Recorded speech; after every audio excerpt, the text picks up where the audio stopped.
আপনি একটু শিক্ষা নেন না।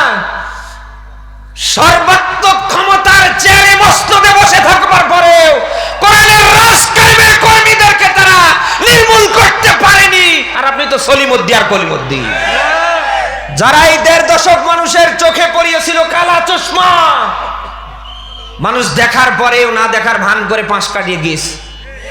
বলেন না কেন? সর্বাত্মক শক্তি প্রয়োগ করে তারা এদেশে আল্লাহর বিধান দিয়ে সমাজ রাষ্ট্র যারা চালাতে চায় তাদের নির্মূল করতে পারেনি। আর এখন তো ২৪-এর ৫-এর পরে এখন তো আর কারোর চোখে চশমা নেই। আছে চশমা? সব মানুষ দেখে ফেলছে। আর সেই জায়গায় এসে আপনি তাদের নামে উল্টা পাল্টা মন্তব্য করবেন। এদেশের মানুষ আর পাগল না, বোকা না। এদেশের মানুষ এখন আর এগুলি খায় না। অতএব নিজের যোগ্যতায় সামনে যাওয়ার চেষ্টা করেন। বাংলাদেশে আপনারা দেখেছেন যতগুলি ইসলামিক দল আছে যারা আল্লাহর বিধান দিয়ে আগামীর সমাজ রাষ্ট্র চালাতে চায়, তারা কোন দলের বিরুদ্ধে কোনো কথা বলেছে? কোন দলের নেতাকে নিয়ে কোনো বাজে মন্তব্য করেছে? এই যে বাংলার টেকনাফ থেকে তেতুইলা, রূপসা থেকে বাথুরিয়া, সুন্দরবন থেকে বান্দরবান, ৬৪ জেলার এমন কোন জেলা বাদ নেই যেখানে আমিরে জামাত ডাক্তার শফিকুর রহমান না যাচ্ছে। আপনি দেখান তো আমারে তার একটা দিনের একটা বক্তব্যে কোন দলের বিরুদ্ধে, কোন নেতার বিরুদ্ধে আছে? তো ইসলামী দলগুলি যদি তাদের স্ব জায়গা থেকে তাদের যোগ্যতায় আদর্শে আকাশচুম্বী জনপ্রিয় অর্জন করতে পারে, আপনারা ওদের নিয়ে গুতুগুতি না করে পারেন না কেন? আমার বলেন। নিজের যোগ্যতায় সামনে আগান। দেশের মানুষ যদি আপনাকে চায়, ভালোবাসে, আপনি ঘরের ভিতরে বসে জিকির করলেও মানুষ ভোটে আপনাকে চেয়ারে বসাবে। বলেন না কেন? কামরা কামড়ি ভালো না। এই কামরা কামড়ির জন্য কি এই রংপুরের শহীদ আবু সাইদ এবং মুগ্ধ অন্যান্যরা জীবন দিয়েছে নাকি? আমাদের সবার একটা টার্গেট ছিল, আগে সংস্কার, এরপরে নির্বাচন। বলেন না কেন? আমাদের এই দেশের 18 কোটি মানুষের প্রত্যেকের একটা কাজ থাকার কথা ছিল, আগে সংস্কার, এরপরে কি? বলেন না কেন? এই ১.৫ দশকে যে নিয়োগ বিজ্ঞপ্তিগুলো দেখেছেন আপনারা, যে নিয়োগগুলি হয়েছে, আপনি দেখেন তো এই ১.৫ দশকের ইউনিয়ন পরিষদ থেকে সর্বোচ্চ সচিবালয় পর্যন্ত কারা? ঘরের ভিতরে সাপ রেখে যদি আপনি দোয়া ইউনুস পড়েন, বাঁচতে পারবেন না। আপনার তো ঘরের চতুর্দিকে সাপ, আর আপনি বাঁচার জন্য দোয়া ইউনুস পড়ছেন। দোয়া ইউনুস পড়ে কাজ হবে না। ইউনিয়ন পরিষদ থেকে সর্বোচ্চ সচিবালয় পর্যন্ত আপনি দেখেন এই ১.৫ দশকের জালিমরা প্রত্যেকটা চেয়ার দখল করে আছে। যখন দেশের 18 কোটি মানুষ চাচ্ছে সংস্কার, তখন আপনারা ভোট নিয়ে ব্যস্ত। তার মানে এই দেশের মানুষ এই ২৪-এর ৫ তারিখের পর থেকে জানুয়ারির ৬ তারিখ পর্যন্ত আপনাদের চিনতে আর বাকি রাখেন। বলেন না কেন? দেশের মানুষ যখন চাচ্ছে সংস্কার, আওয়ামী সন্ত্রাসীদের অপসারণ, আর আপনারা এই সময় চাচ্ছেন ভোট। এদেশের মানুষের বোঝার আর বাকি নেই কারা দেশের মানুষের পক্ষে আর কারা খাও খাও করছে। বলেন না কেন? অতএব মন্তব্য করে যেহেতু গন্তব্য আটকানো যায় না, আশা করছি মন্তব্য করবেন না। আপনারা যে বক্তৃতাগুলি দেন, কমেন্ট করেন না, দেখবেন যে ওই ভিডিওর একেবারে মাঝ বরাবর একটা কমেন্ট বক্স আছে, এখানে ক্লিক দেবেন, আপনার 14 গোষ্ঠী ধরে মানুষ গালি দিচ্ছে। বলেন না কেন? আশা করছি ভাই হিসাবে কাজগুলি যারা যেখান থেকে করছেন আর সামনে করবেন না। নিজের যোগ্যতায় সামনে যাওয়ার চেষ্টা করেন। ১৫০০ বছর পূর্বে আল্লাহ তাআলা নিজেই ব্যাখ্যা দিয়েছেন, কোরআন নাজিল করেছি আমি, এর সংরক্ষণের হেফাজতের দায়িত্ব নিয়েছি আমি। কোরআন নাজিল করেছেন কে? আবার এটাকে সংরক্ষণ করবে যেন কে? সূরা হিজর 15 নম্বর সূরার 14 নম্বর পারার 1ম নম্বর পৃষ্ঠার 9 নম্বর আয়াতে আল্লাহ ব্যাখ্যা দিয়েছেন। আল্লাহ বলেন, কোরআন নাজিল করেছি আমি, এর সংরক্ষণের হেফাজতের দায়িত্ব নিয়েছি আমি। আগামীর এই বাংলায় যারা আল্লাহর কোরআন দিয়ে সমাজ রাষ্ট্র চালাতে চায়, তাদেরকেও হেফাজত করবেন যেন সবাই বলেন। আপনি সূরা সাফফাতের 173 নম্বর আয়াতে পাবেন, আল্লাহ বলেন ওয়াইন্নাজুদানা লাহুমুল গালিবুন।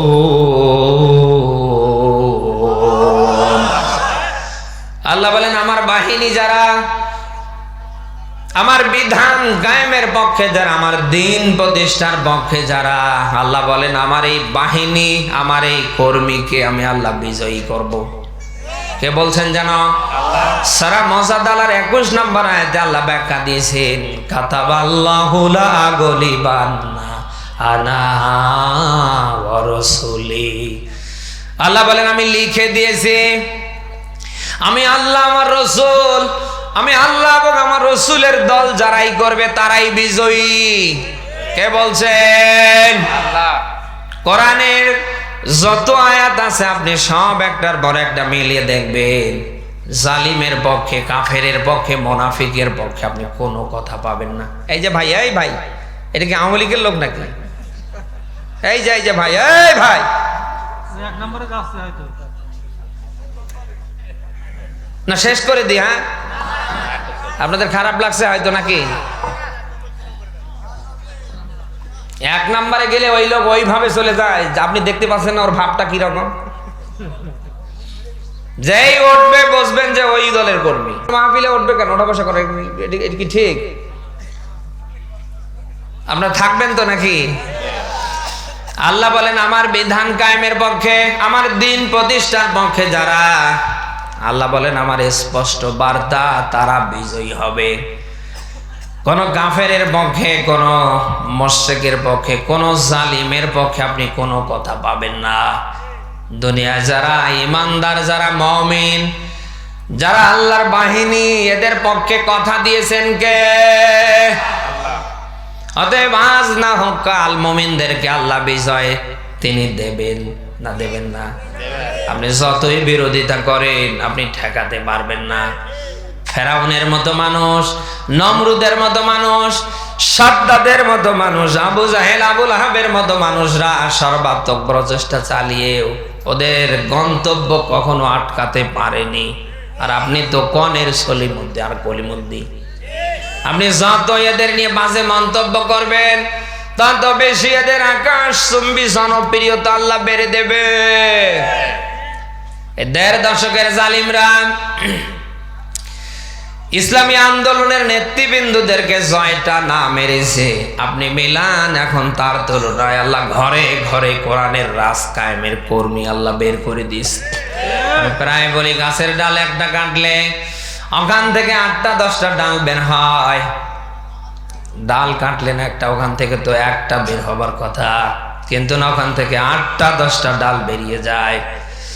এটা দিয়ে আল্লাহ তাআলা বোঝাতে চায় আমার দিন প্রতিষ্ঠার পক্ষে যারা, আমার বিধান কায়েমের কর্মী যারা, ওদের মারো যদি একটা, আমি আল্লাহ একটা বের করে দেই না, ওইরকম ৮-১০ হাজার বের করে দেই।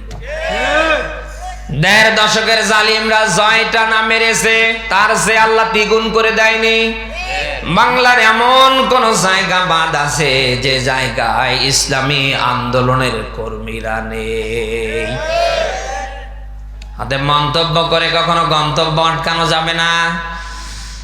যা করছেন অন্তত ছেড়ে দেন, বন্ধ করেন, আল্লাহর কোরআনের দিকে ফিরে আসেন। আপনি একজন মুসলিম, আপনি নিজেও কোরআন মানবেন। আগামীর এই বাংলাদেশে 18 কোটি মানুষের মাঝে কি করে মানানো যায় আপনি ওই পক্ষে কাজ করবেন। আপনি যদি কালকে থেকে জিরো হয়ে আসতে পারেন, আল্লাহ তাআলা আর আপনাকে জিরো রাখবে না, মহান আল্লাহ ধরে আপনাকে হিরো করে দেবে। ও ক্ষমতা আল্লাহর আছে না নেই?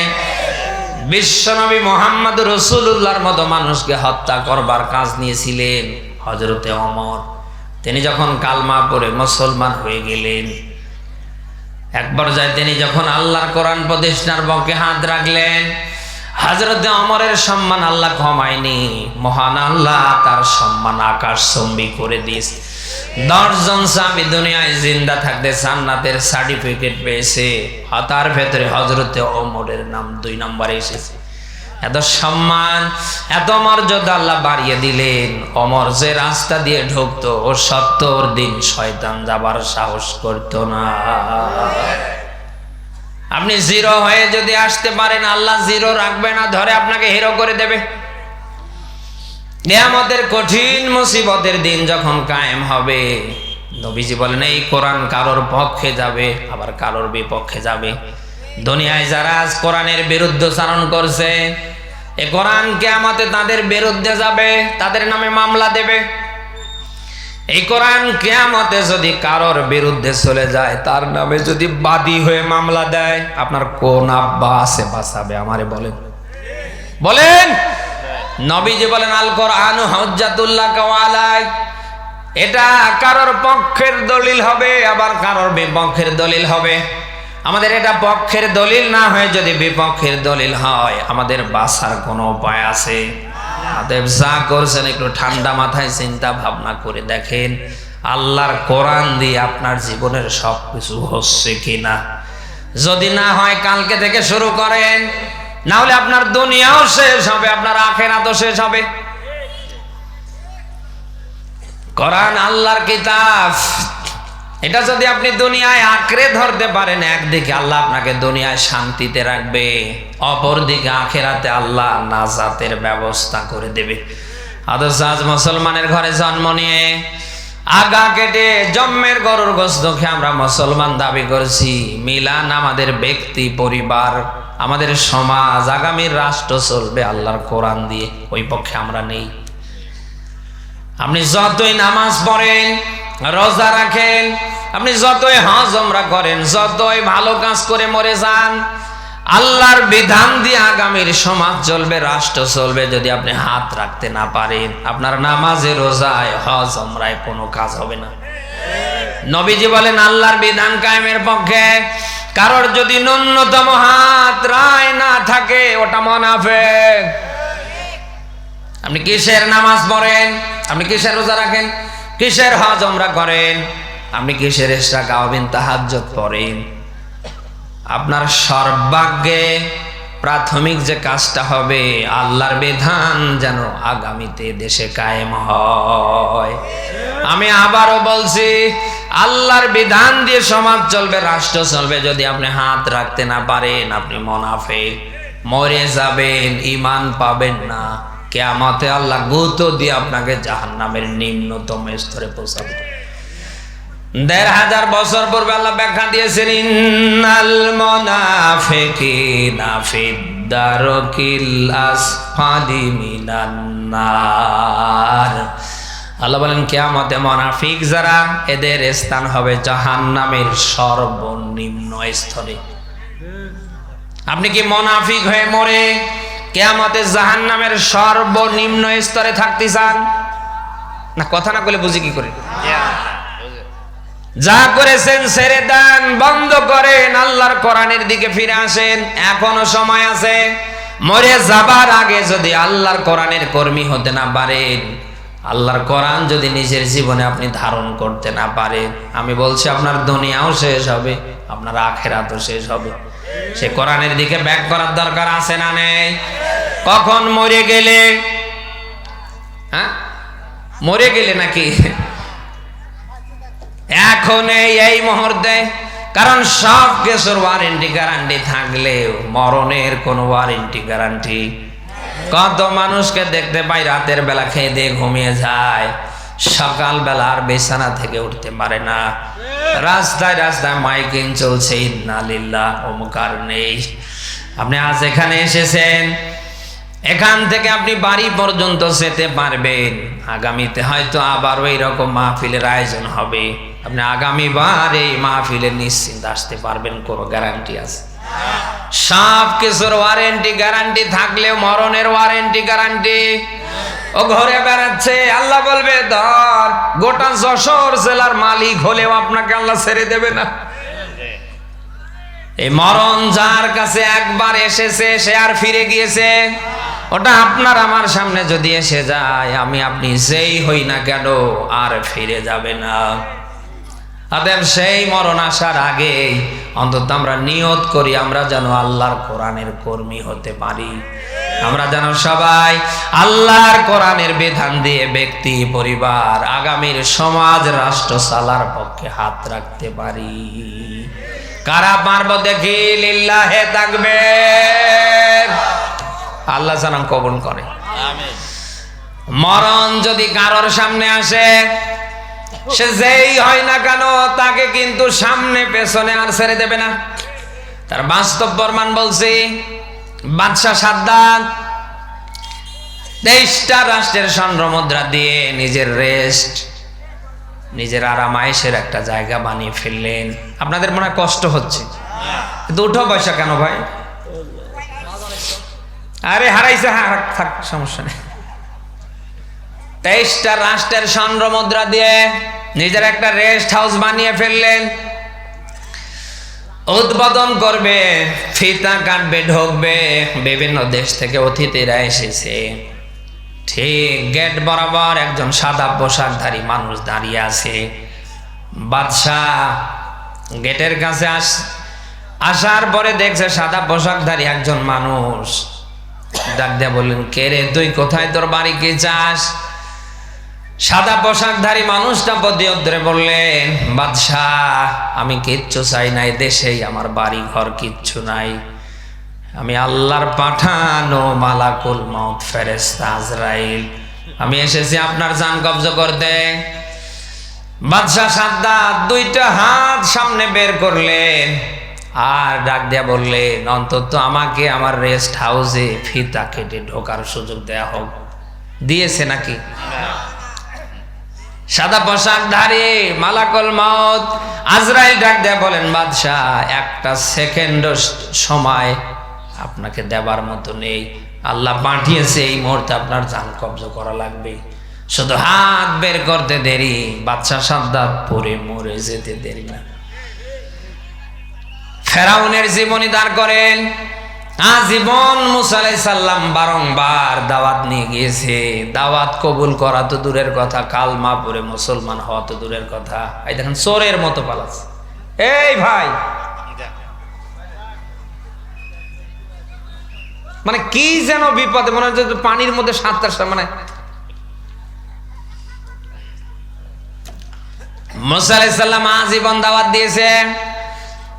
মুসা আলাইহিস সালামের দাওয়াত তো কবুল করেনি, কালমা পড়ে তো মুসলমান হয়নি, বরং মুসা আলাইহিস সালামকে জেলখানায় নেবার জন্য বারংবার টার্গেটে ছিলেন।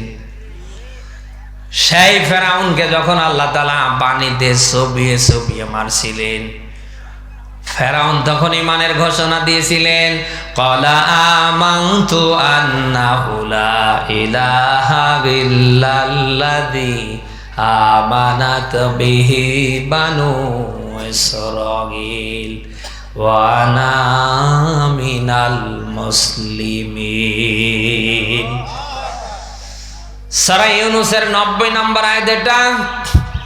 আল্লাহ বলেন, যখন ফেরাউনকে আমি পানিতে চুবিয়ে চুবিয়ে মারছিলাম, ফেরাউন ওই সময় ঈমানের ঘোষণা দিলেন, আল্লাহ আমি তোমার উপর ঈমান আনলাম যেমন ঈমান এনেছিল বনী ইসরাঈলরা, ওয়া আনা মিনাল মুসলিমিন, আর আমি মুসলমানদের ভিতরে একজন। ফেরাউনকে কি আল্লাহ মরণ থেকে বাঁচিয়েছিলেন? ঘটনা বলার উদ্দেশ্য আমার না, এখান থেকে শিক্ষা আছে। এই মরণ, এই আজরাইল যদি কারোর সামনে একবার চলে আসে, আপনি যেই হন না কেন, আর ফেরার কোনো সুযোগ বলেন ১৫০০ বছর পূর্বে আল্লাহ ব্যাখ্যা দিয়েছেন, আল্লাযী খলাকাল মাউতা ওয়াল হায়াতা লিয়াবলুয়াকুম আইয়ুকুম আহসানু আমালা ওয়া হুয়াল আজিজুল গফুর। সূরা মুলক ৬৭ নম্বর সূরা ২৯ নম্বর প্রথম নাম্বার ব্যারিস্টার ২ নাম্বার আয়াত। এটা আয়াতটার দিকে খেয়াল করেন, আল্লাযী খলাকাল মাউতা ওয়াল হায়াতা। আগে আল্লাহ মাউত দিলেন, এরপরে আল্লাহ হায়াত দিলেন। এখানে আলেম যারা আছেন তারা বুঝবেন, আয়াতটা এরকম হবার কথা ছিল, আল্লাযী খলাকাল হায়াতা, এরপরে ওয়াল মাউত। কিন্তু আল্লাহ তাআলা মাউতকে আগে দিলেন, হায়াতকে আল্লাহ পরে দিলেন। কারণ আছে না নেই? সব আলেমরা ব্যাখ্যা দিয়েছেন, আল্লাহ হায়াতকে পিছনে দিলেন, মাউতকে আগে দিলেন। আল্লাহ বোঝাতে চায় পৃথিবীর মানুষ, তুমি যেই হও না কেন, তামাম পৃথিবীরও যদি মালিক হয়ে যাও তুমি মরবেই। কে বলছেন? আরো জোরে বলেন। যেহেতু মরণ থেকে বাঁচবার, রক্ষা করবার কোন পথ এখন পর্যন্ত কেউ আবিষ্কার করতে পারেনি, আমাদের মরা যেহেতু লাগবে, ওই মরণ সামনে রেখে আল্লাহর দিকে ফিরে আসার দরকার আছে না নেই? আপনি যদি ফিরে আসতে না পারেন, আমি বলছি আপনি কিন্তু ব্যর্থ। আল্লাহ ভালো করে জানে পৃথিবীর একটা মানুষও পৃথিবীতে থাকবে না। যত সৃষ্টি আপনি দেখছেন, একটা সৃষ্টিও দুনিয়ায় থাকবে না। আল্লাহ জানে যে একটা বান্দা বান্দিও দুনিয়ায় থাকবে না। এরপরে আল্লাহ নিষেধাজ্ঞা দিলেন, ওয়ালা তামুতুন্না ইল্লা ওয়া আনতুম মুসলিমুন। সূরা আলে ইমরান 4 নম্বর পারার 2 নম্বর পৃষ্ঠার 102 নম্বর আয়াতের শেষ অংশ দেখেন। আল্লাহ বলেন, ওয়ালা তামুতুন্না, তোমরা মরবে না, মরিও না। আল্লাহ কি জানে না আমরা মরব? বলেন বলেন বলেন। আল্লাহ জানে আমরা মরব, এরপর আল্লাহ বলছে তোমরা মরবে না, মরিও না। ইল্লা ওয়া আনতুম মুসলিমুন, মুসলিম না হয়ে। কে বলছেন? আল্লাহ। মুসলিম কাকে বলে? মুসলিম শব্দটি এসেছে ইসলাম থেকে। ইসলাম থেকে মুসলিম। ইসলাম শব্দের বাংলা অর্থ হচ্ছে আত্মসমর্পণ, সারেন্ডার। আপনি যখন নিজে আল্লাহর বিধানের কাছে, আমার আল্লাহর কাছে আত্মসমর্পণ করবেন, আপনার আপনার বলে আর কিছু নেই, সব যখন আপনি আল্লাহর সামনে তুলে ধরবেন, যখন আপনি আল্লাহর বিধানের কাছে, আল্লাহর ক্ষমতার কাছে, আল্লাহর ইসলামের কাছে নিজেকে আপনি সুপর্দ করবেন, সারেন্ডার করবেন, আপনি তখন হবেন মুসলিম। কথা কি শুনতেছেন? মানুষ মনে করে মাথায় টুপি একটা রাখলে, ওর ওপর পাগড়ি, ওর ওপর জব্বা, বিশেষ করে আমরা জানি আগা কেটলে আর গরুর গোস্ত খেতে পারলেই মুসলিম। এই আগা কেটে আর গরুর গোস্ত খেয়ে মুসলমান হওয়া যায়? আগা কেটে আর গরুর গোস্ত খেয়ে যদি আপনি মুসলিম দাবি করেন, আর যারা সংখ্যালঘু দাবি করছে অনেকের আগা কাটা আছে। আপনি যদি গরুর গোস্ত খেয়ে নিজেকে মুসলিম দাবি করেন, সংখ্যালঘুর ভেতরে অনেকেই গরুর গোস্ত খেতে ভালোবাসে। আমার বাস্তবতার একটা কথা বলছি। আমার এই ড্রাইভারের আগের এক ড্রাইভার নাম ছিল বাপ্পি। আমি নিজেও জানতাম না যে ও হিন্দু। আমার সাথে এমন মসজিদ মাদ্রাসা এমন কোন জায়গা বাদ নেই, আমিও যেখানে সেও সেখানে। আমি কি, ও বসলে আর উঠতে চাইতো না। আমি তো 2-1 টুকরো কোন রকম খাবার পরে আর খেতে পারি না। দেখছি ও বসলে আর উঠতে চায় না। পরে এই ড্রাইভার গাড়িতে আসার পরে ও আমারে বলছে, এর আগের ড্রাইভার কে আপনি চেনেন? বলছে না তো। বলছে নাম বাপ্পি, ঠিক আছে, কিন্তু ও বাপ্পি না, বাপ্পি চন্দ্র রায়। মাথায় হাত দিয়ে চিন্তা করলাম, আল্লাহ, ও আমার সাথে সারা বাংলাদেশের বিভিন্ন জেলায় গিয়েছে, কোনোদিন দেখিনি। বারণ করেছে এটা কিসের গোস্ত, গরু না দিয়েন না, বরং আমি যতটুকুন খেয়েছি তার চেয়েও ডাবল খেয়েছি। আপনি আগা কেটে গরুর গোস্ত খেয়ে মুসলমানের দাবি করতে পারেন না। আপনি তখন এই নিজেকে মুসলমান হিসাবে দাবি করতে পারবেন যখন আপনি আল্লাহর বিধানের কাছে, আল্লাহর আইনের কাছে, আল্লাহর ইসলামের কাছে নিজেকে আপনি সুপর্দ করে দেবেন। তার মানে আপনার ব্যক্তি জীবন, আপনার পরিবার, আগামীর রাষ্ট্র, আগামীর সমাজ যখন আল্লাহর বিধান দিয়ে চলবার মতো একটা পরিবেশে আপনি হাত দেবেন, তখন দাবি করতে পারেন আপনি মুসলিম। আর আন্দাজে আমরা বলি যে আগা কাটলে আর গরুর গোস্ত খেলেই মুসলিম হয়ে যায়। কে বলেছে আপনাকে? আল্লাহ নিজেও জানে পৃথিবীতে কোনো মানুষ চিরদিন থাকবে না। এরপরে আল্লাহ বলছে, বান্দা তোমরা মরবে না, মরিও না, মুসলিম না হয়ে। কথা কি আপনারা শুনতেছেন? এখন সেই আল্লাহর দিকে আমাদের ফিরে আসার দরকার আছে না নেই? যা করেছেন ছেড়ে দেন, বন্ধ করেন। আপনার অপরাধ যদি পাহাড় পর্বতের সমান হয়, আল্লাহর ক্ষমতার নিচে না তার উপরে। আপনি আমি অপরাধ করতে ভালোবাসি, ক্ষমা করতে ভালোবাসে। অপরাধ করা আপনার আমার কাজ, ক্ষমা করা কার কাজ? আপনি সূরা জুমারের 54 নম্বর আয়াতে ব্যাখ্যা পাবেন, আল্লাহ নিজেই যেন ডাক দিচ্ছেন, ওয়ানিবু ইলা রাব্বিকুম ওয়াসলিমু লাহ। আল্লাহ বলেন, ও বান্দা তোমরা আমার দিকে ফিরে আসো, ওয়াসলিমু লাহ, আমার কাছে আত্মসমর্পণ করো, সারেন্ডার করো। যা করেছো অসুবিধা নেই, এখনো যদি তোমরা আমার কাছে সারেন্ডার করতে পারো, ভুল স্বীকার করতে পারো, আল্লাহ এতদিন যা করেছি ভুল করেছি আর করব না।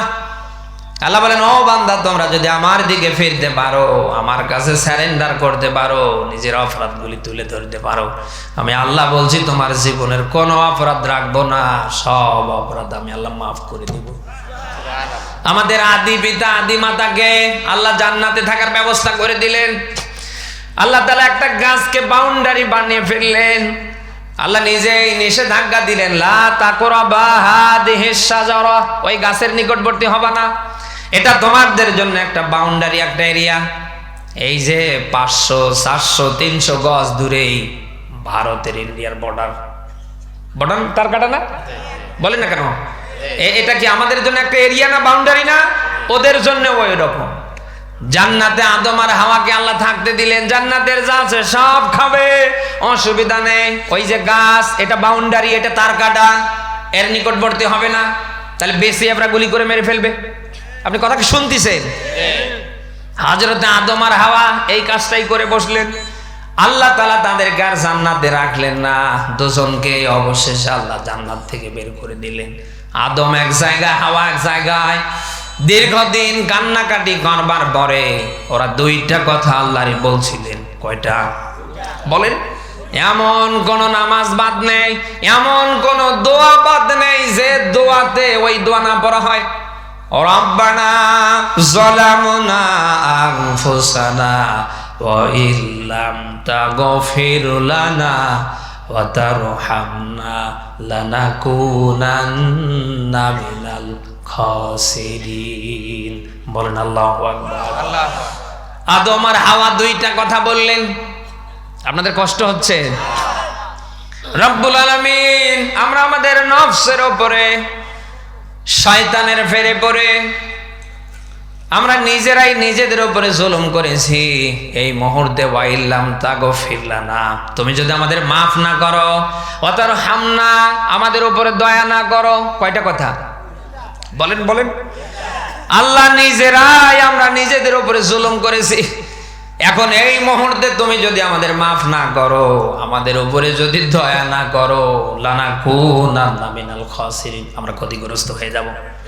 এই দুইটা কথা যখন আদম আর হাওয়া যৌথভাবে বললেন, আল্লাহ তাদের পূর্বের অপরাধ রাখেনি, সব অপরাধ আল্লাহ মাফ করে দিয়েছে।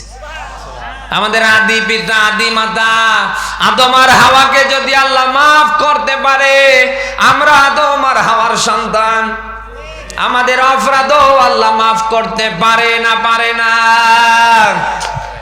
অপরাধ করে ফেলেছেন, এতদিন বাম দল করেছেন, রামদের কথা মতো চলেছেন, কোরআনের পথে আসতে পারেন নাই, ভালো পথ ধরতে পারেননি। কি হয়েছে? আল্লাহ বলেন, বান্দা লা তাকনাতু মির রাহমাতিল্লাহ, নিরাশ হয়ো না আমার রহমত থেকে। আমি আল্লাহ বলছি আমি আল্লাহ মাফ করব তোমার জীবনের সব গুনাহ।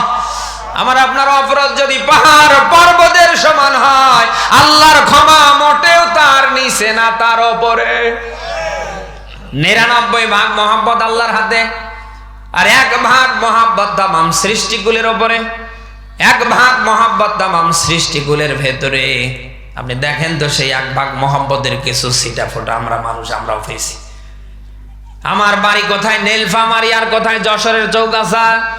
এই মুহূর্তে যদি আমার কিছু একটা হয়ে যায়, একটা মানুষও যেন রাতের বেলা ঘুমাতে পারবে না, সামান্য একটু মহব্বতের ছিটা ফোটা লাগার কারণে। কোথায় নীলফামারী আর কোথায় যশোরের চৌগাছা। আপনারা যদি আমার প্রতি এত মহব্বত ভালোবাসা দেখাতে পারেন যে আল্লাহর কাছে 99 ভাগ মহব্বত, ওই আল্লাহ কেমনে কিভাবে আপনার দিকে তাকিয়ে আছে আমারে বলেন? আল্লাহ যখন আদম বানাবেন ফেরেশতাদের ডাক দিলেন, ফেরেশতারা বললেন আল্লাহ নতুন করে কাউকে বানানোর দরকার নেই, এরা দুনিয়ায় যাবার পরে ভাইয়ে ভাইয়ে মারামারি করবে, জমি জায়গা নিয়ে গন্ডগোল করবে, ওরা কোনো রকম ক্ষমতার চেয়ারে বসলে একেবারে 71 পর্যন্ত টার্গেট নেবে। আল্লাহ এদেরকে দুনিয়ায় পাঠানোর দরকার নেই, আমরাই তো আপনার গুণ কীর্তন করছি। আল্লাহ তাআলা তার একক সিদ্ধান্তে আদম বানিয়ে ফেললেন। কথা কি আপনারা শুনতেছেন?